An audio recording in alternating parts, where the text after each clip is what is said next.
Good evening. So glad that you joined us tonight. And the title of this video is A Precious Commodity. And that commodity is hospitality. And whether it's having someone into your home or reaching out to someone that's a neighbor or just being kind to people and what kindness looks like and serving others, going that extra mile to meet needs. And the second book that I wrote was all about this. It's not about the pie, Fresh Look at Hospitality. And part of the reason that I wrote that book was because of my background and growing up on a farm with a widowed mom for a lot of my young life, and just wishing that someone would come check on us or help us out with things. And we didn't really have income other than Social Security, and it was just really tough. And I'm so thankful for those that came and checked on us, and that's why it's so important to me that we reach out to others.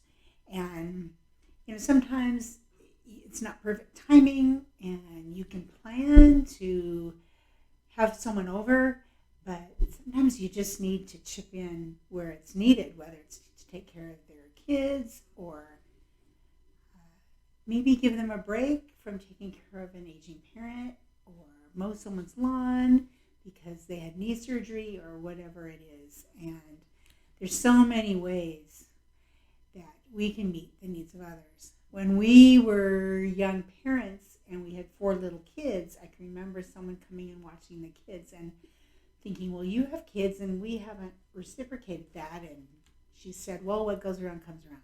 Someone else will meet our needs sometime and we'll meet your need. And I just thought that was kind of amazing. That was just amazing.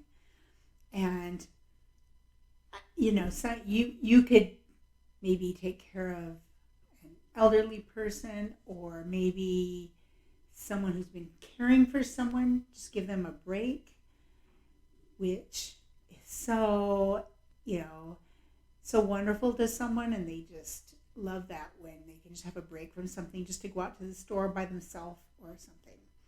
And it's a really great burden on my heart to take care of people and to make sure that they're okay. And you don't have to have the perfect house to do that. You can go to your neighbor's house and do something, or maybe you just have a front porch. You can sit and invite someone for coffee, and they might be shocked that you did that. But it's just really important. And tonight I wanted to share with you a testimony from the book Bold, coming out this January. The people that I asked to write this testimony, I asked them to write it because I thought that they'd write about this ministry that they're involved with that's really in a remote area, and it can be scary and difficult, and I thought that they would write about that, but they didn't. They wrote about hospitality. They wrote about parents and how they were a good example, and they wrote about things that they had done in their life to help others.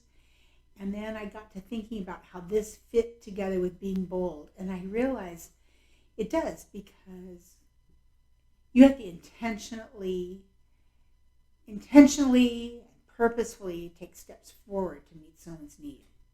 And that's what this is all about. And when we do our 30-day challenge in January, there's going to be several things on there where we can plan to help someone. So tonight I'm going to read part of their testimony to you, and it'll bless the socks off you, just like it did me. And I'm just reading certain parts, not the entire thing.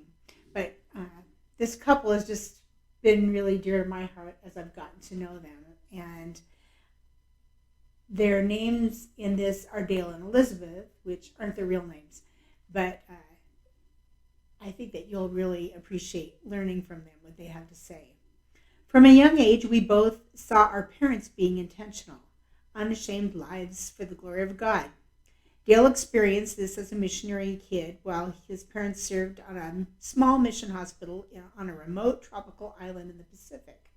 Elizabeth saw this growing up in the mission field in a more developed country that her parents served as a church and servicemen's center. Intentional hospitality and sacrificial care for others became a significant piece of the fabric of our lives and played an important role in what our ministry became after we got married.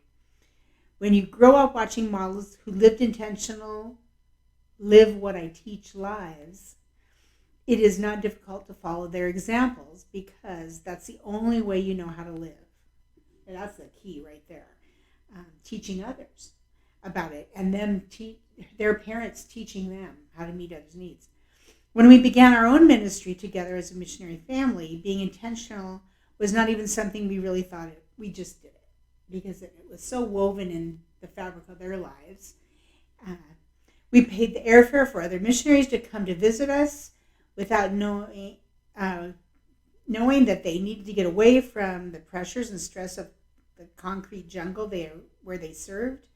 We drove an hour just for prayer time with fellow missionaries because we knew if we needed it, that they needed it. We made time to listen to fellow missionaries who were burned out and discouraged and just needed a listening ear. Time and time again, we opened our home for meals with those who just needed fellowship and games. There's no better way we have found to connect and build relationships with people than to play a good board game around the dining room table.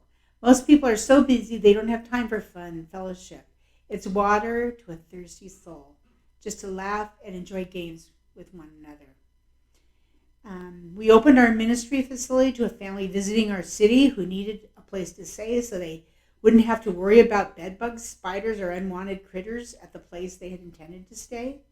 Honestly, doing the little things that were not a big deal to us seemed to bring the greatest impact in caring for God's people. It was buying groceries for a family because God had blessed us and we wanted to share it. It was taking others on family vacations with us so they could have a chance to see God's beautiful creation that always soothed our souls. To us, the more the merrier. But to others, inviting them to be part of our family blessed our socks off. It really doesn't take much, but it does take being observant to the needs around you. That's a key right there. And finding creative ways to intentionally care for people. It's so easy to be inward focused and protect ourselves, our time, and our families. Yet we can attest to the fact that when you reach out to include help and care for others, you end up being the one who's blessed. Devote yourselves to the service of the saints. That is so important because we are inward focused. We stay in our homes. We don't sit on our front porches anymore to get to know people, but we can purposefully get to know people. Wow, the holidays are coming up, and that's the perfect time to get to know people. Boldly offer your time to others. There is no greater gift than someone who had knee surgery and you saying you'll go get their groceries for them. Or someone who's just exhausted, some single parent maybe who has 4 kids and they're trying to take care of them. And you say, let me bring you dinner tonight and I'll bathe the kids for you and take care of them for you while you sit and watch your favorite show or whatever. I guarantee they will be thankful, and even if they say no, they will know you care. That's the other thing. Sometimes it's like we're afraid that maybe we, are stepping on someone's toes and maybe they'll be upset and maybe they're kind of gruff when we say our pride gets in there, I don't need any help. But they'll remember that you care for them. And then if something else falls apart, they might come and ask you for help because they know that you care and that you'd be willing to help. And that's, I think, what kindness is all about. Being kind and showing people that you care, even if they don't respond like you expect them to. Because it's not really about you. It's not really about what you expect. I just appreciated when my kids were little, having people come, and I had a friend who came and did my ironing for me. I hate ironing.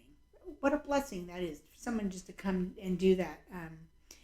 By intentionally caring for others, we can refresh their spirit so they feel like, wow, that person really cared. They helped take care of my family. They help minister to me when I'm going through this hard time. They listen when I talk to them. Those are all really important things, and things that we maybe take for granted in our own lives, because maybe we have people that input into us, but not everybody does. Not everybody has friends to talk to about things, or I don't know, just someone that shows them that they care. Maybe they've just been going through a really hard time. And some of the best things in my life have been when I was younger and someone just showed that they cared. They gave me a job to help me out, or they took me somewhere special, took me to a fabric store when I needed something, taught me how to do something I didn't know how to do. We could do countless things. There's so many things that we could do. Psalm 72, 12 and 13 says, "For he will deliver the needy when he cries for help, the afflicted also.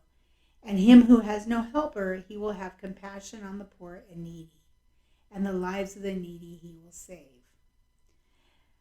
We have so many opportunities that come across our path. Have you ever been like at a grocery store and had someone in front of you be like 10 cents short or something, and they're digging through their purse or their pocket trying to get change, and you could just slip them a quarter or just pay for it, or better yet, pay for all their groceries if you can that week, or do something. Wow, that person's going to remember that for forever. And one thing that I really recall is a person walking over the berm behind our house at one of the houses we lived at. She had walked like 30 miles, maybe 25 miles from another town, because something had happened, a family conflict, and she had walked, and she was probably a 40-year-old woman or something like that, and she'd walked, and she had like heels on, actually, well, boots, but they had heels on them, and she walked over the berm, and she just wanted to use a phone. And it's like, I could be really skeptical about it, but I just wanted to show that I cared, and so I went in the house, I let her use my phone. She used the phone, and then she was just, "I'll pay you for the phone call. I have some change, I'll pay you for the phone call." And, sometimes you have to just, that was really out of my comfort zone to know if this was all okay. And there's just things like that sometimes. Another time I was driving down the freeway and I saw this woman from the median running across like 5 lanes of traffic.